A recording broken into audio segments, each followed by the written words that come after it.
My best friend invited me to a wedding as his fake boyfriend. Then he held my hand. Hello, Evie1. Before today's story begins, don't forget to subscribe and turn on the notification bell so you'll never miss a new upload. Every subscription helps us bring more touching, emotional, and unforgettable stories to life. Thank you for supporting our channel. Now, sit back, relax, and enjoy today's story. The worst lies are the ones that begin with the words, "Just pretend for one day." If anyone had asked me 6 months ago whether I would ever let my best friend introduce me as his boyfriend, I would have laughed so hard I probably would have spilled my coffee. Miles Holloway had been my best friend for almost 8 years, the kind of friend who knew how I took my burgers, remembered my mother's birthday better than I did, and somehow always appeared with takeout whenever life decided to fall apart. We had survived apartment floods, broken down cars on lonely highways, and one unforgettable camping trip where a raccoon stole every snack we packed. We had been mistaken for brothers, co-workers, roommates, even cousins once. But boyfriends? That had always existed somewhere inside the dangerous little corner of my imagination that I refused to visit for very long. Then my phone rang on a quiet Tuesday evening while I was sketching plans for a backyard renovation at my kitchen table. Miles almost never called. We usually texted. Calls meant something was wrong. I answered before the second ring. "Please tell me you aren't busy next weekend," he said without even saying hello. His voice carried that familiar mixture of confidence and nervous energy that usually meant he was about to ask for something unreasonable. "That depends," I replied. "Does this involve helping you move another antique cabinet that weighs as much as a pickup truck?" He laughed, and the sound relaxed something inside my chest. "Nothing that dramatic. I just need a favor." Those 4 words should have been enough warning. Instead, I leaned back in my chair and smiled. "You've earned at least 3 favors after rescuing my ficus from certain death." He hesitated just long enough to make me. "Notice, my cousin's wedding is Saturday. Congratulations to your cousin. My family thinks I'm bringing someone." "Okay." Another pause. Longer this time. "I told them I'm bringing my boyfriend." I blinked at the ceiling as if the answer might be written somewhere between the light fixture and the smoke detector. "Miles, before you say no, hear me out." I didn't interrupt. My aunt has spent the last year introducing me to every eligible woman within a 100-mile radius. My grandmother has already picked baby names for children I don't even have. My mom keeps pretending she isn't involved, but she's definitely involved. I panicked. I told everyone I've been dating someone for months. I pinched the bridge of my nose, already sensing exactly where this conversation was headed. "And somehow your imaginary boyfriend ended up looking exactly like me? You're the only person I trust enough to ask." That sentence landed harder than I expected. Trust. Such a simple word. Such a dangerous one. I stared through my apartment window as the late afternoon sunlight painted the neighboring buildings gold. Somewhere outside, kids laughed while riding bicycles down the sidewalk, completely unaware that my entire emotional stability had just been handed a countdown timer. "It would only be for one weekend," Miles continued gently. "Smile for pictures. Hold a conversation. Maybe let my grandmother embarrass both of us equally. Then we go home. Everything goes back to normal, and everyone stops trying to set me up forever." Normal. I almost laughed. Because the problem wasn't pretending to be his boyfriend.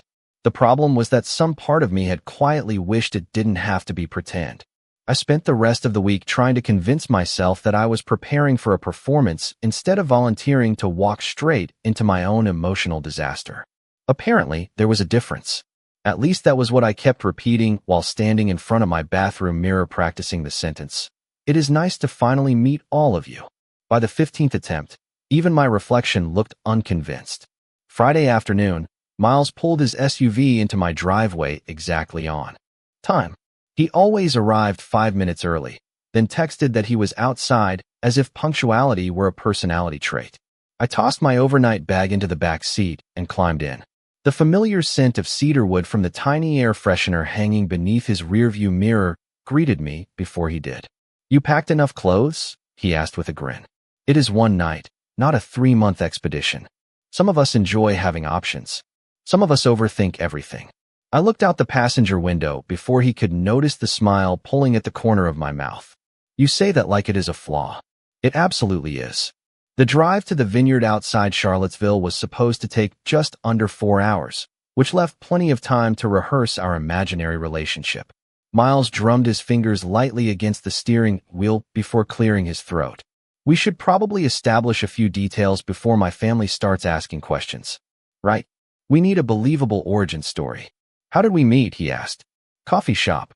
I shook my head immediately. Too ordinary. Dog park. Neither of us owns a dog. He nodded thoughtfully. Bookstore. You barely read fiction. He laughed. Good point. We spent the next 20 minutes inventing increasingly ridiculous stories until both of us were laughing so hard that Miles nearly missed an exit. Somewhere between pretending we met during a community gardening class and claiming we argued over the last blueberry muffin in a bakery, the tension became lighter. It almost felt easy. Then he glanced toward me with an expression that softened around the edges. Actually, he said, maybe we should just tell them we met through mutual friends. That one is true enough. I nodded. Somehow the truth sounded more intimate than the lies. About an hour later, we stopped at a roadside diner for lunch. The waitress smiled as she handed us 2 menus. You boys make a cute couple. My heart reacted before my brain had a chance to remind it that this was practice. Miles answered with an easy smile. Thank you. Just thank you. No hesitation. No awkward laugh. As if hearing those words had become completely natural. I concentrated very hard on my fries, while silently reminding myself that he was only staying in character. Back in the car, Miles adjusted the navigation before speaking again. One more thing. What? His fingers tightened briefly around the steering wheel. My grandmother loves photographs. She will probably ask us to stand close together. That is manageable. He nodded once. And she always insists couples hold hands. The silence that followed stretched longer than the highway ahead of us. Finally, I forced a small shrug that felt far more convincing than I actually was. If we are committing to the role, we might as well do it properly. Miles glanced toward me for the briefest second before returning his attention to the road. Thank you, Ethan. I looked outside as rows of green hills rolled past beneath a bright summer sky, wondering why a simple promise to hold my best friend's hand suddenly felt like the most dangerous commitment I had ever made. The vineyard looked exactly like the kind of place people framed on holiday postcards, with endless rows of grapevines stretching across rolling hills, white wooden fences catching the afternoon sunlight, and a restored stone barn decorated with strings of warm lights that would probably glow like fireflies after sunset. As soon as Miles parked, he let out a slow breath that sounded suspiciously like someone preparing for an exam. Ready? He asked. Absolutely not, I admitted. Perfect. That means you are already blending into my family. Before I could respond, the passenger door swung open. A woman with silver hair, bright blue eyes, and enough energy to power a small city beamed at us. There you are, she exclaimed before wrapping Miles in a hug that nearly lifted him off the ground. Grandma, he laughed. I missed you too. Her attention shifted toward me with the speed of a spotlight. For one terrifying second, I wondered whether she could somehow detect every nervous thought currently bouncing around inside my head. Instead, her entire face softened into the warmest smile I had ever seen. And this handsome young man must be Ethan. She reached for both of my hands before I even remembered how introductions normally worked. It is wonderful to finally meet you. I was beginning to think my grandson had invented you. Miles chuckled awkwardly. I told you he was real. You also told me you would bring him to Thanksgiving. She raised one playful eyebrow. That did not happen. Work was busy. She clearly did not believe a single word of that explanation. Somehow neither did I. Within minutes, we were being escorted through a maze of cheerful relatives whose names disappeared from my memory almost as quickly as they were spoken. Every handshake came with a story. Every hug arrived with another question. Everyone seemed genuinely excited that Miles had finally brought someone special home. It was both incredibly kind and deeply unsettling. At one point, an elderly uncle clapped me on the shoulder and said, "We have been taking bets on when this stubborn fellow would stop pretending he preferred being single." Miles nearly choked on his lemonade while I concentrated very hard on not laughing. The rehearsal dinner unfolded beneath a canopy overlooking the vineyard. Long wooden tables overflowed with fresh flowers, homemade pies, and enough comfort food to feed an entire neighbor. For the next hour, I became increasingly convinced that pretending to date your best friend required an Olympic level of emotional endurance. Every few minutes, another relative would wave us over, eager to hear how we met. Who made the first? Daniel asked the question so casually that anyone else might have missed the way Miles immediately looked down at the dessert in his hands instead of answering. It lasted barely a second, but after spending nearly 8 years watching his expressions, I had become fluent in the language he never realized he spoke. That tiny hesitation meant he was buying time. Daniel laughed, completely unaware. Seriously, we all tried. My mother introduced him to a veterinarian. My aunt invited a lawyer to Thanksgiving.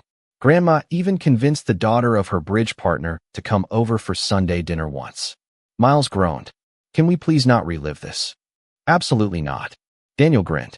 You escaped every single one. We thought. Maybe you had secretly joined a monastery.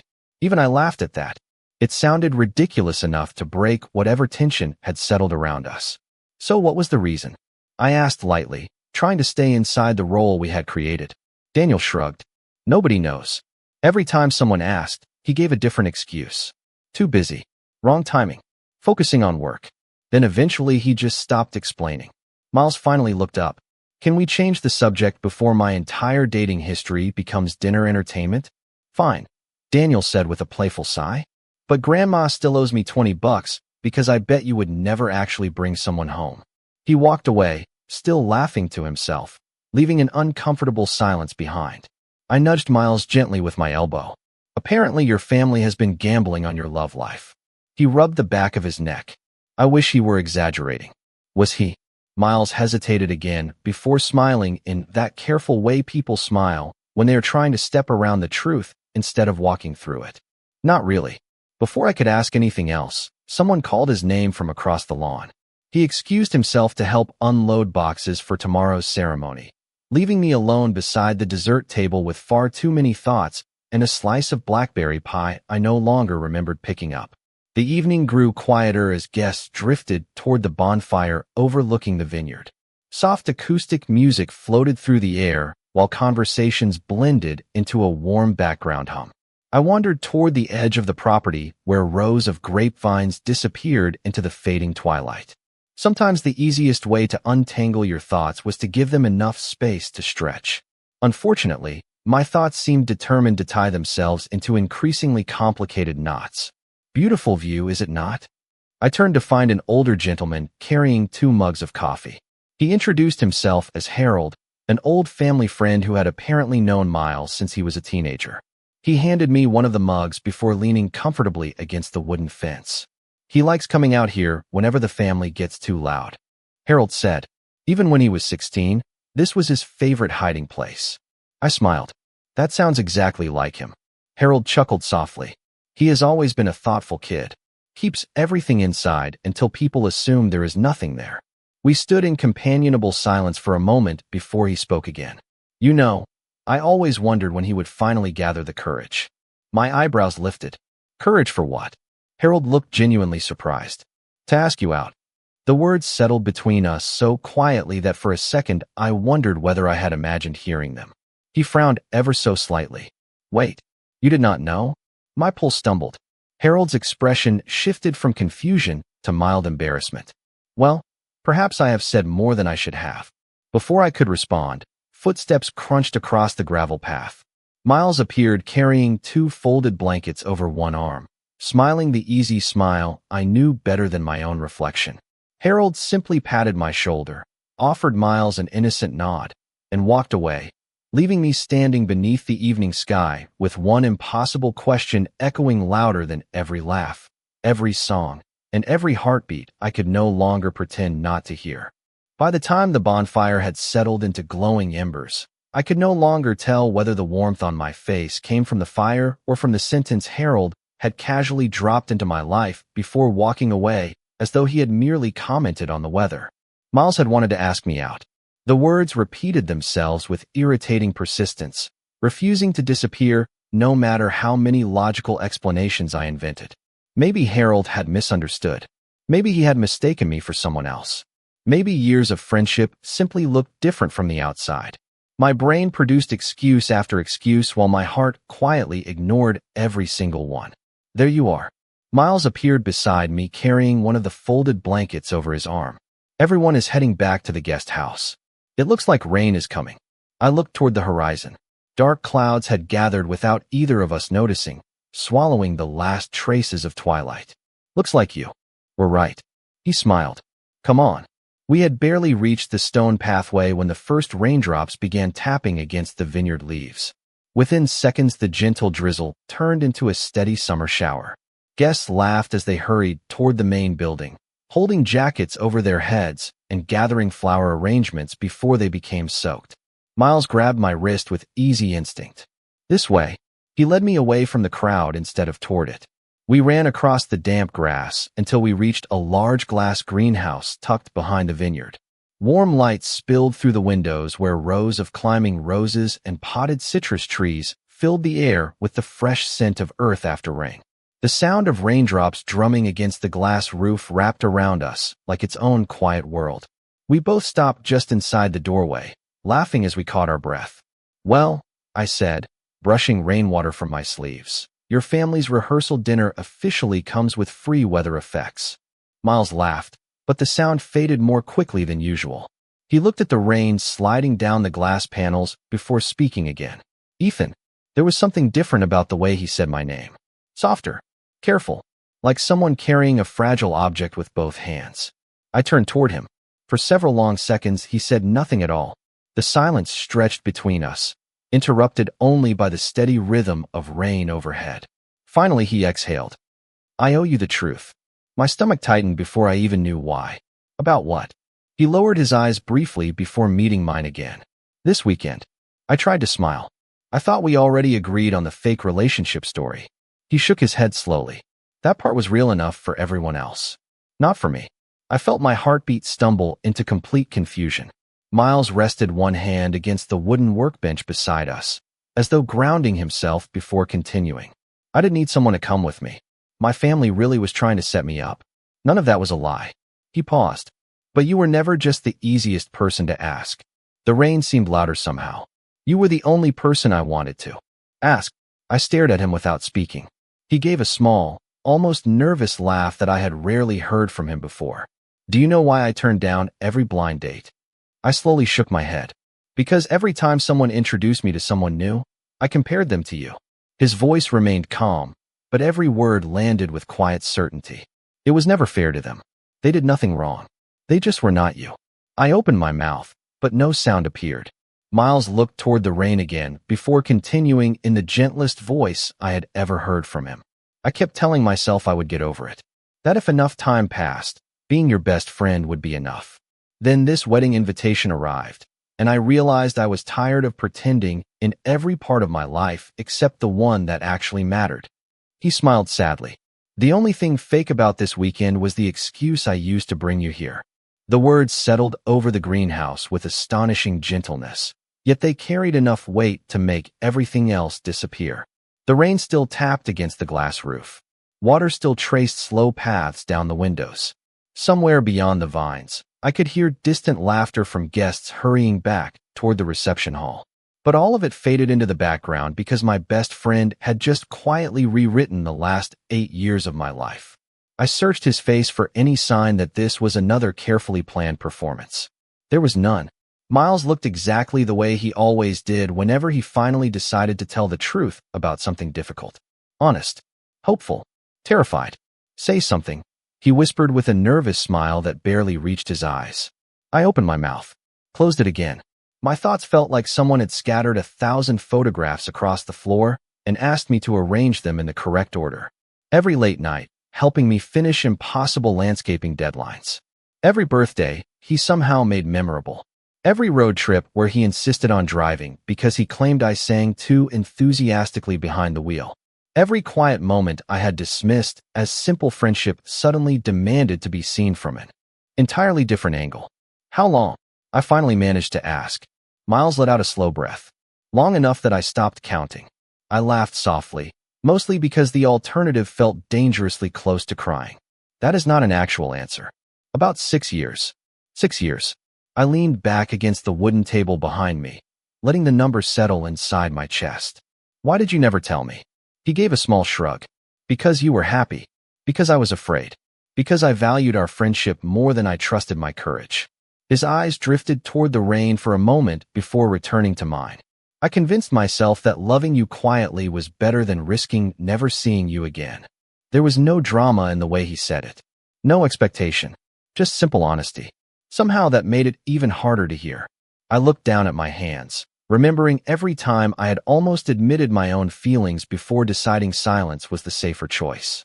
We had spent years protecting the exact same friendship from the exact same fear without realizing we were standing on opposite sides of the same door. Even then, the words refused to come. Miles, he gently raised one hand. You do not have to answer tonight. His smile returned, softer this time. Honestly, I was not planning to tell you this weekend at all. Harold apparently has stronger opinions about my personal life than I realized. I laughed despite myself. I think he accidentally changed both of our lives. Probably. Another comfortable silence settled between us, strangely different from the earlier one. It no longer felt empty. It felt full of possibilities neither of us knew how to touch yet. The rain gradually softened until only a light drizzle remained, tiny drops sliding lazily across the glass ceiling above us. Miles stepped toward the doorway but stopped before opening it. Whatever happens after this, he said quietly, I do not want you to feel trapped because of what I said. If tomorrow morning you decide we should go back to being exactly who we were before this weekend, I will do everything I can to make that happen. I looked at him for a long moment. That promise should have made me feel relieved. Instead, it made my chest ache in ways I could not explain. Because for the first time since arriving at the vineyard, I was no longer afraid of losing the imaginary relationship we had invented. I was afraid of losing the chance to discover whether the real one had been waiting for us all along. The guest house was unusually quiet by the time we returned. Most of the family had already disappeared into their rooms, exhausted from traveling and eager for the wedding the next morning. Miles and I walked down the long wooden hallway without speaking, our footsteps softened by the old runner rug beneath us. It should have been uncomfortable after everything that had been said inside the greenhouse. Instead, it felt strangely peaceful, as though the silence itself understood we both needed time more than words. We stopped outside our neighboring rooms.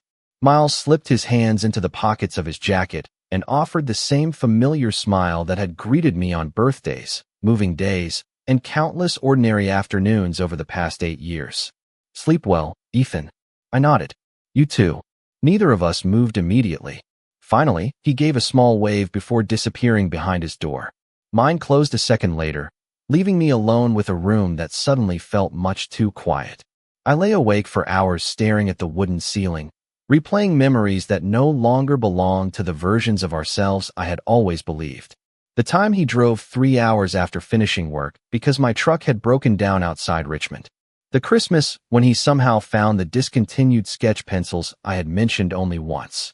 The evenings he insisted on helping me plant trees after long days at work, even though he had dirt under his own fingernails from restoring antique furniture all week. I had called those moments loyalty, friendship, kindness. Maybe they were all of those things. Maybe they had also been love, patiently waiting for me to notice. Somewhere after midnight, I finally admitted the truth I had been avoiding for years. I had never been afraid that Miles would reject me. I had been afraid he would never look at me the way I looked at him. By the time sunlight filtered through the curtains, I had slept perhaps 2 hours. The vineyard looked completely transformed beneath the clear blue morning sky, as though the storm had existed only to wash away whatever had kept yesterday trapped in uncertainty. Wedding guests hurried between buildings carrying flower arrangements, steaming coffee cups, and garment bags. Laughter returned easily, filling every corner of the property. Miles was already outside helping arrange chairs when I spotted him across the lawn. He looked up almost at the exact same moment, and for the first time since meeting him 8 years ago, neither of us pretended not to understand what existed in that single glance. He walked over carrying a box of ceremony programs. Good morning. Morning. There was a tiny pause before he asked, Are we okay? I smiled, although my heart was still racing. I think we are figuring out what okay actually means. Relief flickered across his face so quickly that he probably thought I had missed it. Before either of us could continue, his grandmother called us toward the ceremony space with surprising authority for someone barely 5 feet tall. You too, she announced, pointing toward the front row. Family sits together. Miles looked at me uncertainly, silently offering me the choice to step away if I needed distance. Instead, I walked beside him toward the reserved seats without hesitation. During the ceremony, I found myself watching the bride and groom exchange promises built on honesty instead of fear. Somewhere between their laughter and the quiet applause that followed, I realized how exhausting pretending had become. When the ceremony ended and everyone gathered outside for another round of family photographs, the photographer cheerfully called for couples to stand together once more. This time nobody reminded us to hold hands. Nobody instructed us where to stand. The performance was technically over. Miles remained beside me, but deliberately kept his hands at his sides, respecting the promise he had made inside the greenhouse. He was waiting for my choice, not another rehearsal.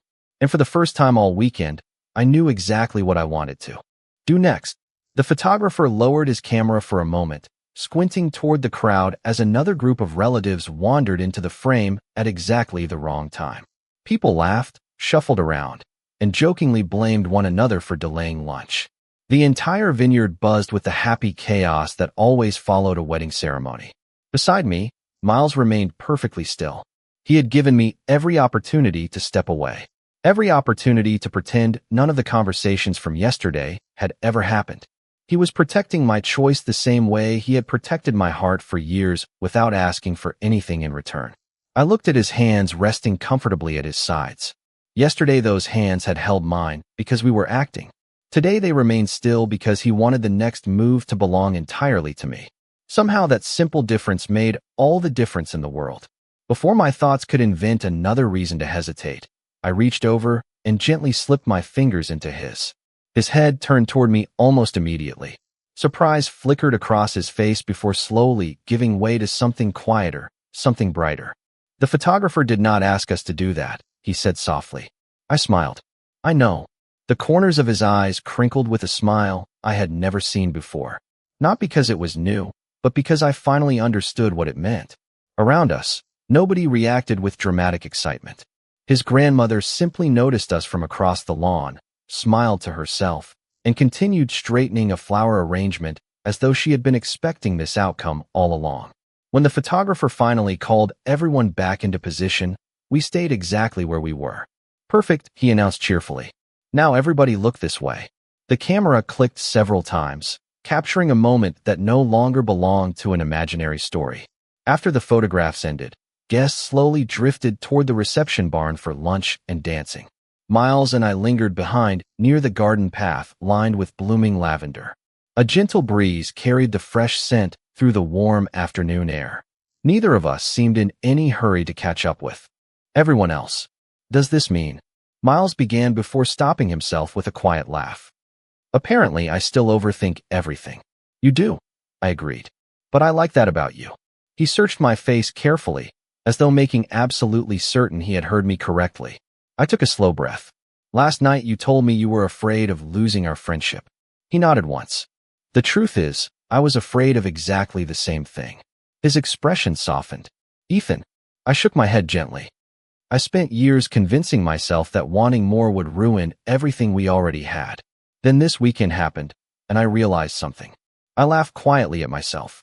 We were both protecting the same friendship from the same fear, without realizing we were standing on the same side all along. For a moment, neither of us spoke. We simply stood together beneath the clear Virginia sky while the celebration continued nearby. Finally, Miles asked the question that mattered most. So, where do we go from here? I looked toward the reception where music had already begun and families were gathering around tables filled with homemade desserts, familiar laughter, and new memories waiting to happen. Then I looked back at the man who had been my favorite person long before either of us had found the courage to admit why. I squeezed his hand gently. How about we start with our first real date? His smile appeared slowly, warmly, like sunrise spreading across a quiet landscape after the longest night. I would like that very much. We walked toward the celebration side by side, our hands still linked. Not because anyone expected us to, not because we were playing a role, and not because we had anything left to prove.